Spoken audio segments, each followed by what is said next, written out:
We return now to the attack on a migrant detention center in Libya. As John Yang tells us, 8 years of conflict and instability there are now enmeshed with the migrant and refugee crisis. Bags of clothing and abandoned shoes. Remnants of life strewn throughout the blood-soaked debris of death. The early morning airstrike hit the Tajura Migrant Detention Center in Tripoli, housing some 600 people, mostly North Africans. Emergency crews struggled to carry away body bags through the wreckage. Survivors said they had no warning and no protection. All what we know is we want UN to help people out of this place because this place is dangerous. Libya's government of national accord, recognized by the United Nations, blamed the so-called Libyan National Army, or LNA, which is trying to seize Tripoli. The LNA acknowledged carrying out attacks in the area, but denied targeting the migrants. We have not issued an order targeting this shelter, and the site that we are talking about is the site of a militia. The LNA, under the command of General Khalifa Haftar, is supported by Saudi Arabia, Egypt, and the United Arab Emirates. It controls southern and eastern Libya, but has met heavy resistance from militias defending Tripoli. Yesterday, an LNA commander warned of intensified assaults. This is the latest calamity in 8 years of chaos in Libya. The country has been torn between competing factions since 2011, when the U.S. and allies helped topple longtime dictator Muammar Gaddafi. Fighting has also made an already desperate journey for migrants trying to reach Europe even more dangerous and deadly. An estimated 6,000 languish in Libyan detention, at least half close to the front lines of conflict. We have to find Eleanor Rakes is Europe and North Africa Director for the International Rescue Committee. In the last 3 months, Tripoli and the neighboring areas around Tripoli have become an active war zone. So now we have migrants who are in abysmal conditions in detention, but on top of that, they can't flee to safer areas of the city. Many of the migrants were rounded up by Libya's Coast Guard, trained and funded by the European Union to prevent their crossing the Mediterranean. Several member states of the EU have effectively begun criminalizing aid agencies who were providing search and rescue services in the Mediterranean Sea. And in the absence of those search and rescue operations, people who continue to try to flee Libya and cross the Mediterranean Sea are intercepted by the Libyan Coast Guard and are returned to Libya and are sent directly into the detention centers. Today's attack touched off fresh criticism of both Libyan and European migrant policy. A spokesman for the UN Human Rights Commission blamed the Libyans for failing to protect them. This is a tragedy that was very much preventable. Just a couple of months ago, we called for the urgent evacuation of people from this specific detention center after a similar airstrike injured 2 of the people inside. Several UN officials branded the attack a war crime. All sides called for an international investigation. Late today, an LNA spokesman said its forces carried out an airstrike on the only functioning airport in Tripoli. They said the target was the main control center for drones.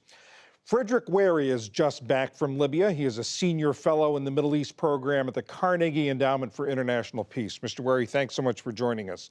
The victims in this airstrike are migrants from sub-Saharan Africa. How did Libya become a way station for them? It's always been that way because of its location just south of Europe. It's a very short sea crossing across the Mediterranean. But of course, since the 2011 revolution, with really the collapse of state power in Libya, that's opened the gates really for this rush of migrants northward.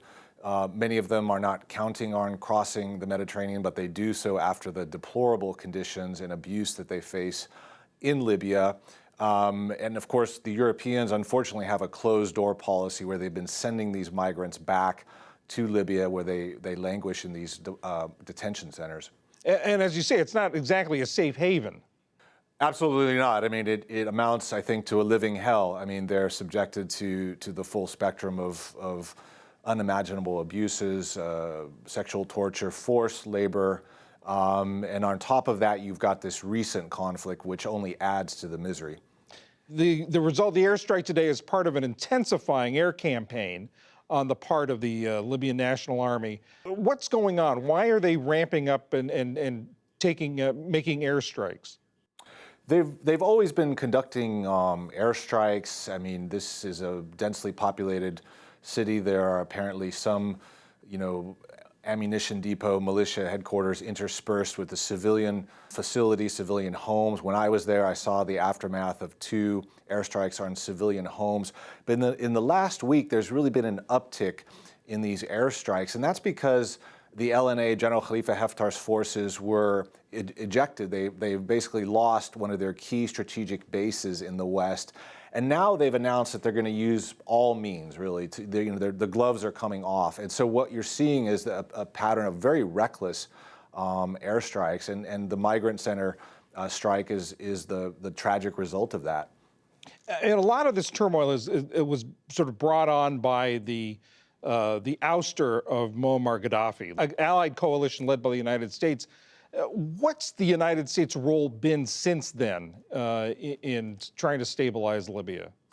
Unfortunately, it's been hands off. After that 2011 revolution and the NATO intervention, President Obama really, took a back seat for U.S. policy. He believed the Europeans and the United Nations should take the lead in stabilizing this country. And unfortunately, it's been hands off ever since. We've had a very ambivalent policy about this recent conflict, although President Trump has publicly endorsed General Khalifa Haftar's effort. But what I'm hearing from Libyans is they would like more United States diplomatic involvement to solve this crisis and put an end to this war. And one side of this conflict is being backed by the United Nations and the French, and then as you say, Mr. Trump has sort of endorsed the other side, which is being supported by the Saudis, the Egyptians, and the Emirates. Why? What do you make of Mr. Trump's intervention in this? Or we were told that he spoke to the general on the phone, and he's had some things to say about it. What's going on? There's a number of ways to read that. I think in Khalifa Haftar, he sees a fellow authoritarian, but also Haftar is backed, of course, by the Emirates and Egypt, and so Trump has very close ties to those countries, and there was probably some influence there. So, I mean, it's a real, I think it gave a real boost to Haftar's forces. I think, but the real deciding factor has been the arms and weapons and material that's been coming into Haftar's side from the United Arab Emirates and also Egypt. Frederick Wary of the Carnegie Endowment for International Peace. Thanks so much. My pleasure. Thank you.